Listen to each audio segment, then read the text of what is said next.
गणेशाय नमः। ओम नमः शिवाय, ओम नमः शिवाय। हर हर महादेव शंभो, हर हर महादेव शंभो।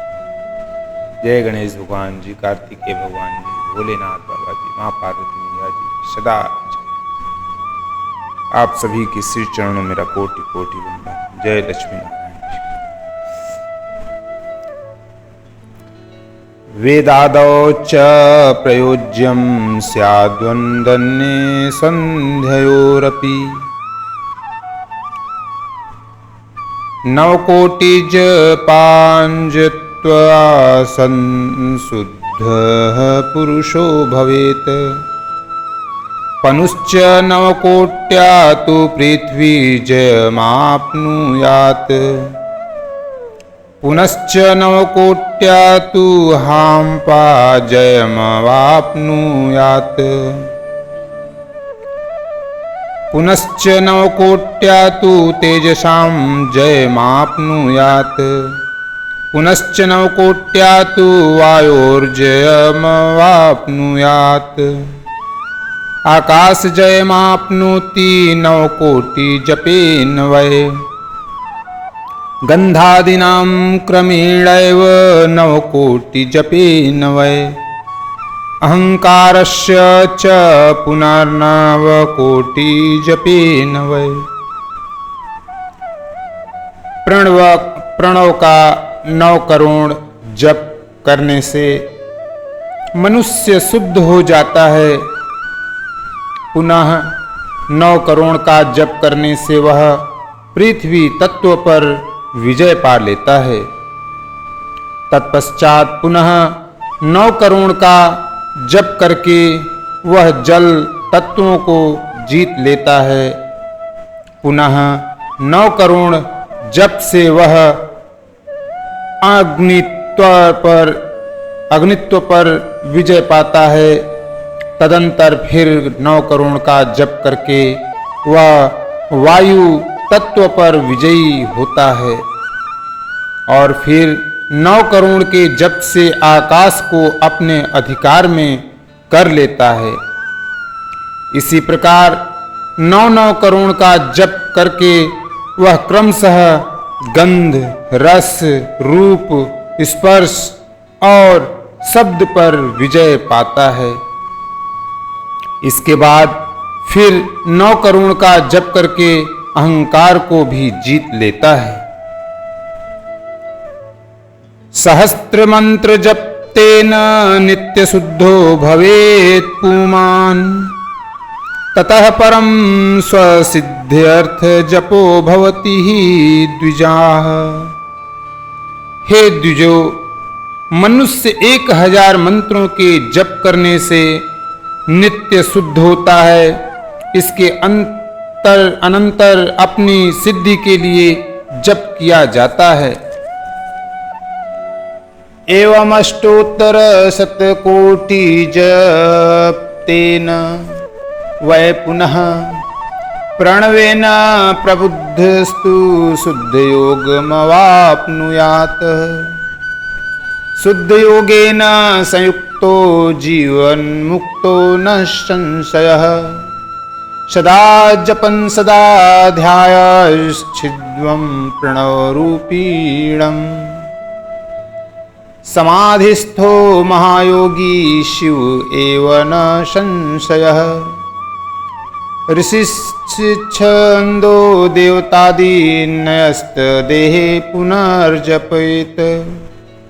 प्रणवं मातृकायुक्तं देहेन्यस्य ऋषिर्भवेत्।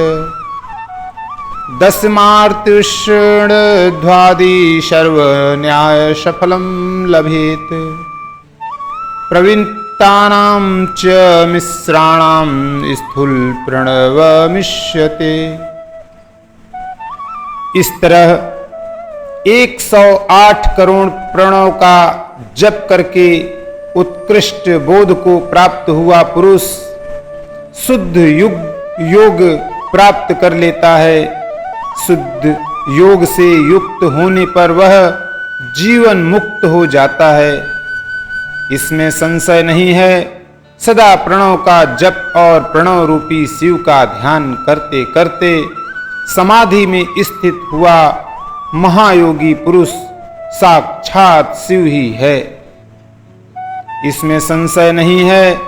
पहले अपने अपने शरीर में प्रणव के ऋषि, छंद और देवता आदि का न्यास करके फिर जप आरंभ करना चाहिए। आकार आदि मात्र का वर्णों से युक्त प्रणव का अपने अंगों में न्यास करके मनुष्य ऋषि हो जाता है। मंत्रों के 10 विध संस्कार, मातृकान्यास तथा षड्व शोधन आदि के साथ संपूर्ण न्यास का फल उसे प्राप्त हो जाता है। प्रवृत्ति तथा प्रवृत्ति निर्वृत्ति से मिश्रित भाव वाले पुरुषों के लिए स्थूल प्रणव का जप ही अभिष्ट का साधक होता है।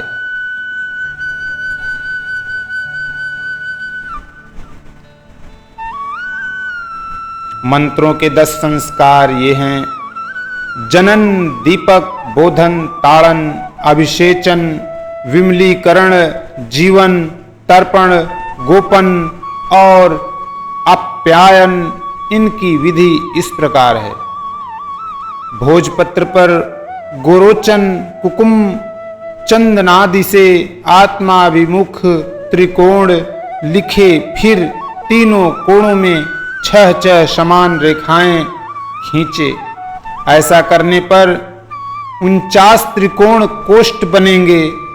उनमें ईशान कोण से मातृ का वर्ण लिखकर देवता का आवाहन पूजन करके मंत्र का एक एक वर्ण उच्चारण करके अलग पत्र पर लिखे।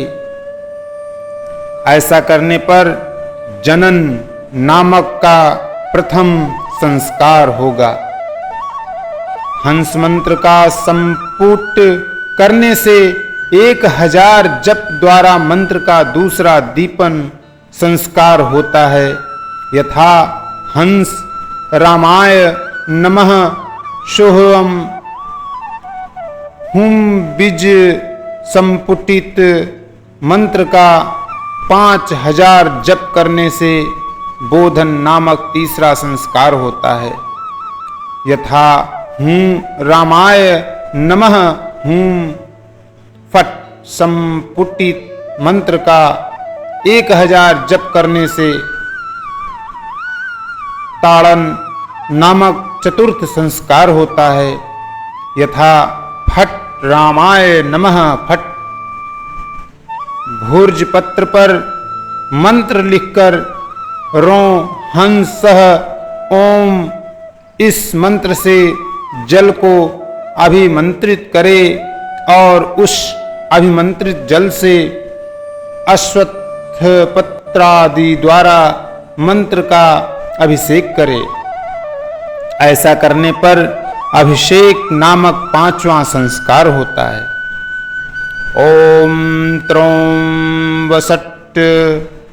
इन वर्णों से संपुटित मंत्र का 1000 जप करने से विमलीकरण नामक 6ठा संस्कार होता है तथा यथा ओम त्रौं वसट रामाय नमः वसट त्रौं ओम। स्वधा वसट संपुटित मूल मंत्र का 1000 जप करने से जीवन नामक 7वां संस्कार होता है। यथा स्वथा वसट रामाय नमः वसट स्वधा। दुग्ध, जल एवं घृत के द्वारा मूल मंत्र से 100 बार तर्पण करना ही तर्पण संस्कार है। हिम बीज संपुटित 1000 जप करने से गोपन नामक 9वां संस्कार होता है। यथा हिं रामाय नमः हिं।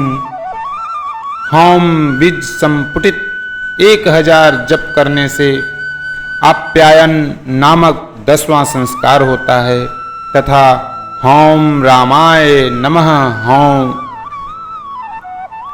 इस प्रकार संस्कृत किया हुआ मंत्र शीघ्र सिद्धिप्रद होता है। षणध्व शोधन का कार्य हौत्री दीक्षा के अंतर्गत है। उसमें पहले कुंड में या वेदी पर अग्नि स्थापन होता है। वहाँ षणध्व का शोधन करके होम से ही दीक्षा संपन्न होती है। विस्तार भय से अधिक विवरण नहीं दिया जा रहा है। क्रियात पूजर पैर्युक्ता स्त्री विधा शिवयोगिनः धनादि विभवैश्चैव कराघण्डर्नमादिभिः क्रियया पूजया युक्तः क्रियायोगिति कथ्यते। पूजायुक्तश्च मितभूबाहोन्द्रियजयान्वितः परद्रोहादिरहितस्तयोगिति कथ्यते। तैर्युक्तः सदा शुद्धः सर्वकामादिवर्जितः सदा जपपरः शान्तो जपयोगिति तं विदुः। उपचारयः षोडशभिः पूजया शिवयोगिनाम् शालोक्यादिर्कमेणैव शुद्धो मुक्तिं लभेन्नरः। क्रिया तप और जप के योग से शिव योगी 3 प्रकार के होते हैं। वे क्रमशः क्रिया योगी, तपोयोगी और उपयोगी जप योगी कहलाते हैं। जो धन आदि वैभवों से पूजा सामग्री का संचय करके हाथ आदि अंगों से नमस्कार आदि क्रिया करते हुए इष्ट देव की पूजा में लगा रहता है, वह क्रिया योगी कहलाता है। पूजा में संलग्न रहकर जो परिमित भोजन करता हुआ ब्राह्म इंद्रियों को जीतकर वश में किए रहता है और मन को भी वश में करके परद्रोह आदि से दूर रहता है, वह तपोयोगी कहलाता है। इन सभी सद्गुणों से युक्त होकर जो सदा शुद्ध भाव से रहता तथा समस्त काम आदि दोषों से रहित हो शांत चित्त से निरंतर जप किया करता है, उसे महात्मा पुरुष जप योगी मानते हैं। जो मनुष्य 16 प्रकार के उपचारों से शिव योगी महात्माओं की पूजा करता है, वह शुद्ध होकर शलोक्य आदि के क्रम से उत्तरोत्तर उत्कृष्ट मुक्ति को प्राप्त कर लेता है। जप योग मथो वच्छे गदतः शृणुत द्विजाः तपः कर्तुर्जपः प्रोक्तो यज्ञं परिमार्जते। शिवनाम नमः पूर्व चतुर्थ्या पंचतत्वकम् स्थूल प्रणव रूपम हि शिव पंचाक्षरम द्विजा। पंचाक्षर जपे नैव सर्वसिद्धिं लभेन्नरः। प्रणवेनादि संयुक्तं सदा पंचाक्षरं जपेत। गुरुपदेशं संगम्य सुखवासेषु भूतले। पूर्वपक्षे समारभ्य कृष्णभूतावधि द्विजाः। माघं भाद्रं विशिष्टं तु सर्वकालोत्तमोत्तमम्। हे द्विजों, अब मैं जप योग का वर्णन करता हूं। आप सब लोग ध्यान देकर सुने। तपस्या करने वाले के लिए जप का उपदेश किया गया है, क्योंकि वह जप करते करते अपने आप को सर्वथा शुद्ध निष्पाप कर लेता है। हे ब्राह्मणों, पहले नमः पद हो, उसके बाद चतुर्थी विभक्ति में शिव शब्द हो तो पंचतत्वात्मक नमः शिवाय मंत्र होता है। इसे शिव पंचाक्षर कहते हैं। यह स्थूल प्रणव रूप है। इस पंचाक्षर के जप से ही मनुष्य संपूर्ण सिद्धियों को प्राप्त कर लेता है। पंचाक्षर मंत्र के आदि में ओमकार लगाकर ही सदा उसका जप करना चाहिए।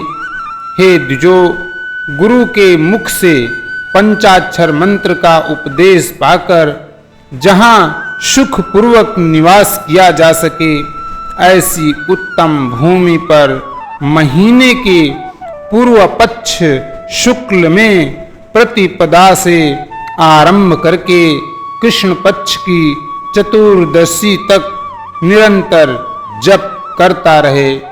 माघ और भादों के महीने अपना विशिष्ट महत्व रखते हैं। यह समय सब समयों से उत्तमोत्तम माना गया है। एक वारं मितासि तु वाग्यतो नियतेन्द्रियः स्वस्य राजपितॄणां च नित्यं शुश्रूषणं चरेत् सहस्रजपमात्रेण भवेच्छुद्धोऽन्यथा ऋषि पंचाक्षरं पंचलक्षं जपेन् शिवमनुस्मरन् पद्मासनस्थं शिवदं गंगाचन्द्रकलान्वितं वामोरुस्थितशक्त्या च विराजन्तं महागणेः मृगटकधरं देवं वरदाभयपाणिकम् सदानुग्रहकर्तारं सदाशिवं नुस्मरन् संपुञ्ज्य मनसा पूर्वहृदये वा सूर्यमण्डले जपेत् पंचाक्षरी विद्यां प्राणमुख शुद्धकर्मकृत प्रातः कृष्ण चतुर्दश्यां नित्यकर्म समाप्य च मनोरमे शुचौ देशे नियत शुद्धमानसः पंचाक्षरस्य मंत्रस्य सहस्त्रं द्वादशं जपेत्। साधक को चाहिए कि वह प्रतिदिन एक बार परिमित भोजन करे, मौन रहे, इंद्रियों को वश में रखे, अपने स्वामी एवं माता पिता की नित्य सेवा करे। इस नियम से रहकर जप करने वाला पुरुष 1000 जप से ही शुद्ध हो जाता है, अन्यथा वह ऋणी होता है। भगवान शिव का निरंतर चिंतन करते हुए पंचाक्षर मंत्र का 5 लाख जप करे। जप काल में इस प्रकार ध्यान करे, कल्याणदाता भगवान शिव कमल के आसन पर विराजमान हैं। उनका मस्तक श्री गंगा जी तथा चंद्रमा की कला से सुशोभित है। उनकी बाईं जांघ पर आदि शक्ति भगवती उमा बैठी हैं। वहां खड़े हुए बड़े बड़े गण भगवान शिव की शोभा बढ़ा रहे हैं। महादेव जी अपने 4 हाथों में मृग मुद्रा, टंक तथा वर एवं अभय की मुद्राएं धारण किए हुए हैं। इस प्रकार सदा सब पर अनुग्रह करने वाले भगवान सदाशिव का बार बार स्मरण करते हुए हृदय अथवा सूर्य मंडल में पहले उनकी मानसिक पूजा करके फिर पूर्वाभिमुख हो पूर्वोक्त पंचाक्षरी विद्या का जप करे। उन दिनों साधक सदा शुद्ध कर्म ही करे, जबकि समाप्ति के दिन कृष्ण पक्ष की चतुर्दशी को प्रातः काल नित्य कर्म संपन्न करके शुद्ध एवं सुंदर स्थान में शौच संतोष आदि नियमों से युक्त होकर शुद्ध हृदय से पंचाक्षर मंत्र का 12,000 जप करे। बोलो ओम नमः शिवाय। वरेच्च सपत्रिकान् शैवान् वै ब्रह्मणोत्तमान् एकं गुरुवरं शिष्टं वरेष्ठ सांबमूर्तिकम् ईशानं चाथ पुरुषमघोरं वामविमिव च सद्यो जातं च पंचैव शिवभक्तान्दिजोत्तमान् पूजा द्रव्याणि सम्पाद शिवपूजां समारभेत् शिवपूजां च विधिवत् कृत्वा होम समारभेत् मुखान्तं च स्वसूत्रेण कृत्वा होमं समाचरेत् दशैकं वा शतैकं वा सहस्त्रैकं थापि वा। तत्पश्चात सप्तनीक 5 ब्राह्मणों का जो श्रेष्ठ एवं शिव भक्त हों वर्ण करे। इनके अतिरिक्त एक श्रेष्ठ आचार्य का भी वर्ण करे और उसे शांब सदाशिव का स्वरूप समझे। ईशान, तत्वपुरुष, अघोर, वामदेव तथा सदोजात इन 5 के प्रतीक स्वरूप श्रेष्ठ और शिवभक्त ब्राह्मणों का वर्ण करके पश्चात पूजन सामग्री को एकत्र करके भगवान शिव का पूजन आरंभ करे।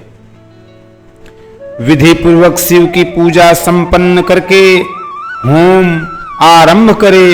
अपने गृह सूत्र के अनुसार मुखांत कर्म करके अर्थात परिसमूहन, उपलेपन, उल्लेखन, मृदु उद्धरण और अभ्युक्षण इन 5 भू संस्कारों के पश्चात वेदी पर स्वाभिमुख अग्नि को स्थापित करके कुशकंडिका करने के अंतर प्रज्वलित अग्नि में आज्य भागांत आहुति देकर पश्चात होम का कार्य आरंभ करे। कापिलेन घृतेनैव जुहुयात् स्वयमेव हि कार्येषु भक्तैर्वाप्यष्टोत्तरशतं बुधः। कपिला गाय के घी से 11, 101 अथवा 1001 आहुतियां स्वयं ही दे अथवा विद्वान पुरुष शिवभक्त ब्राह्मणों से 108 आहुतियां दिलाए। होमांते दक्षिणादेया गुरुर्गोमिथुनम तथा ईशानादिस्वरूपांस्तान् गुरं सांबं विभाव्य च तेषां पत्युक्तो तो येन श्वासिरं स्नानमाचरेत् षष्टत्रिशतकोटितीर्थेषु शतः स्नानफलं लभेत्। दशाग्नमन्नं तेषां वै ददादये भक्तिपूर्वकम् पराबुद्ध्या गुरो पत्नीमिशानादिक्रमेण तु परमानिन्न सम्पूज्य यथा विभव विस्तरम् रुद्राक्ष वस्त्रपूर्वच वटकापूपकैर्युतम् बलिदानं ततः कृत्वा भूरि भोजनमाचरेत् ततः सम्प्रार्थ्य देवेशं जपं तावस्यमापयेत् पुरुश्चरणमिवं तु कृत्वा मन्त्री भवेन्नरः पुनश्च पञ्चलक्षेण सर्वपाच्छयो भवेत् अतलादिशमारभ्य सत्यलोकावधिक्रमात् पञ्चलक्ष जपाक्तलोकैश्चर्यमवाप्नुयात्। होम कर्म समाप्त होने पर गुरु को दक्षिणा के रूप में एक गाय और बैल देने चाहिए।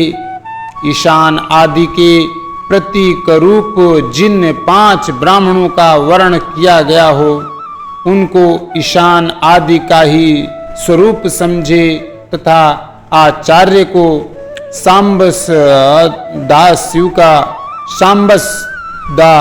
शिव का स्वरूप माने। इसी भावना के साथ उन सबके चरण धोए और उनके चरणोदक से अपने मस्तक को सींचे। ऐसा करने से वह साधक 36 करोड़ तीर्थों में स्नान करने का फल तत्काल प्राप्त कर लेता है। उन ब्राह्मणों को भक्ति पूर्वक दशांग अन्न देना चाहिए। गुरु पत्नी को पराशक्ति मानकर उनका भी पूजन करे। ईशान आदि क्रम से उन सभी ब्राह्मणों का उत्तम अन्न से पूजन करके अपने वैभव विस्तार के अनुसार रुद्राक्ष वस्त्र, बड़ा और पुआ आदि अर्पित करे। तदंतर दिक्पाल आदि को बलि देकर ब्राह्मणों को भरपूर भोजन कराए। इसके बाद देवेश्वर शिव से प्रार्थना करके अपना जप समाप्त करे। इस प्रकार पुरस्चरण करके मनुष्य उस मंत्र को सिद्ध कर लेता है। फिर 5 लाख जप करने से उसके समस्त पापों का नाश हो जाता है। तदंतर पुनः 5 लाख जप करने पर मनुष्य अतल से लेकर सत्यलोक तक के लोकों का ऐश्वर्य प्राप्त कर लेता है। मध्ये मृतश्चेद्वगान्ते भूमौ तज्जापको भवेत् पुनश्च पञ्चलक्षेण ब्रह्म सामीप्यमाप्नुयात् पुनश्च पञ्चलक्षेण सारूप्यैश्चर्यमाप्नुयात् आहत्य सतलक्षेण साक्षात् ब्रह्म समो भवेत् कार्य ब्रह्माण्येव हि सायुक्तं प्रतिपदवै यश्रेष्ठ भोगमाप्नोति तदा ब्रह्म प्रलयावधि। यदि मनुष्य अनुष्ठान पूर्ण होने के पहले बीच में ही साधक की मृत्यु हो जाए तो वह परलोक में उत्तम भोग भोगने के पश्चात पुनः पृथ्वी पर जन्म लेकर पंचाक्षर मंत्र के जप का अनुष्ठान करता है। समस्त लोकों का ऐश्वर्य पाने के पश्चात मंत्र को सिद्ध करने वाला वह पुरुष यदि पुनः 5 लाख जप करे तो उसे ब्रह्मा जी का सामीप्य प्राप्त होता है। पुनः 5 लाख जप करने से उसे सारूप्य नामक ऐश्वर्य प्राप्त होता है। 100 लाख जप करने से वह साक्षात ब्रह्मा के समान हो जाता है। इस तरह कार्य ब्रह्म हिरण्यगर्भ का सायुक्त प्राप्त करके पुनः कल्पांतरे वृत्ते ब्रह्मापुत्र स जायते पुनश्च तपसा दीप्त क्रमान् मुक्तो भविष्यति। सायुक्त प्राप्त करके वह उस ब्रह्म का प्रलय होने तक उस लोक में यथेष्ट भोग भोगता है। फिर दूसरे कल्प का आरंभ होने पर वह ब्रह्मा जी का पुत्र होता है। उस समय फिर तपस्या करके दिव्य तेज से प्रकाशित होकर वह क्रमशः मुक्त हो जाता है। ओम नमः शिवाय। ओम नमः शिवाय। जय श्रीमन्नारायण।